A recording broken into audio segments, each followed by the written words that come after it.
ایک دوسرے کو عزت دو، برداشت کرو۔ میرے نبی نے فرمایا بہترین مسلمان وہ ہے جو بیوی سے اچھا سلوک کرتا ہو، اور بیوی سے فرمایا میری شریعت میں سجدہ ہوتا تو بیوی سے کہتا خامند کو سجدہ کر۔ بہترین صدقہ اولاد کی تربیت ہے۔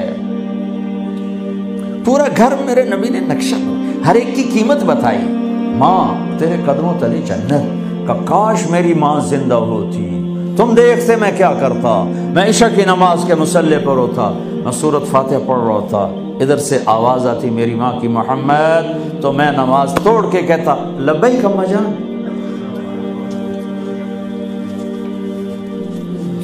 باپ کا تیرے جنت کا دروازہ ہے، باپ تیری جنت کا دروازہ ہے، کھولنا توڑنا نہیں، کھولنا توڑنا نہیں، توڑ لیا تو جنت میں نہ جا سکو گے۔ سب سے بہترین مسلمان جو بیوی سے اچھا سلوک کرے، سب سے بہترین عورت جو اپنے خامند کی منشا کو دیکھے۔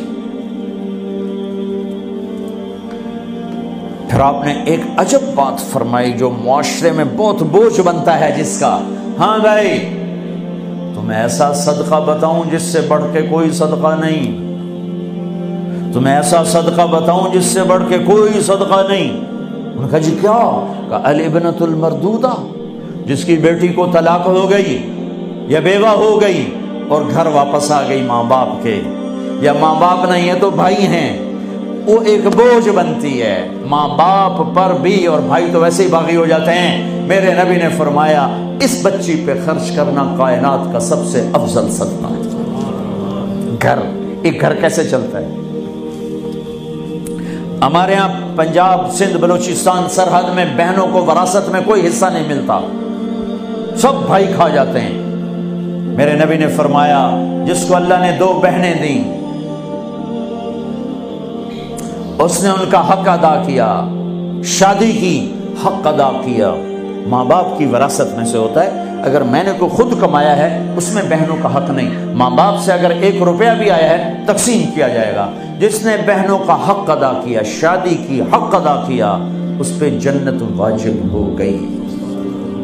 جس کو اللہ نے 3 بیٹیاں دی، اس نے ان کی ڈولی اٹھائی، وہ جنت میں میرے ساتھ یوں ہوگا۔ ایک بولے اگر 2 ہوں، کہ جس نے 2 بیٹیوں کی شادی کی وہ بھی ایسے ہوگا۔ اللہ بھلا کرے۔ ایک صحابی کا کہ جس کی 1 ہو، کہ جس کی 1 ہے، اگر اس نے اس کو عزت سے رخصت کیا تو وہ بھی میرے ساتھ ایسے ہی ہوگا۔ پھر کئی بچیوں کو طلاق پڑی ہے کہ اس کو بیٹا نہیں ہوتا۔ یہاں آنے سے پہلے کا واقعہ، پنڈی سے بچی رو رو برا حال اس کا، میں تو فون سنتا ہی نہیں ہوں ایسے کہ میرا تو کلیجہ پھٹ گیا ہے۔ ہے کہنے لگی کہ سسرال نے کہا تھا بیٹی ہوئی تو طلاق دے دیں۔ میں نے کہا اس میں میرا کیا قصور ہے، اور بیٹی ہی ہوئی اور مجھے طلاق پڑ گئی، اور میں گھر آ گئی 22 سال کی عمر میں۔ بیٹی دینے والا اللہ اور ظلم کرنے والا سسرال۔ میرے نبی کو اللہ نے بیٹے دے کے اٹھا لیے، قاسم اٹھا لیے، عبداللہ اٹھا لیے، ابراہیم اٹھا لیے، 4 بیٹیاں دی، 3 زندگی میں اٹھا لی، زینب، ام کلثوم، رقیہ، تینوں آنکھوں کے سامنے چلی گئیں۔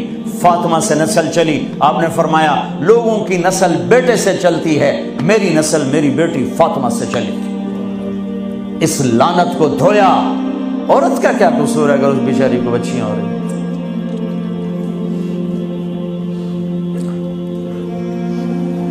جس نے اپنی بہنوں کو حق ادا کیا، جس نے بیٹیوں کو ڈولے میں بٹھایا، ان کا حق ادا کیا، کہ جنت میں یوں ہو جائے گا۔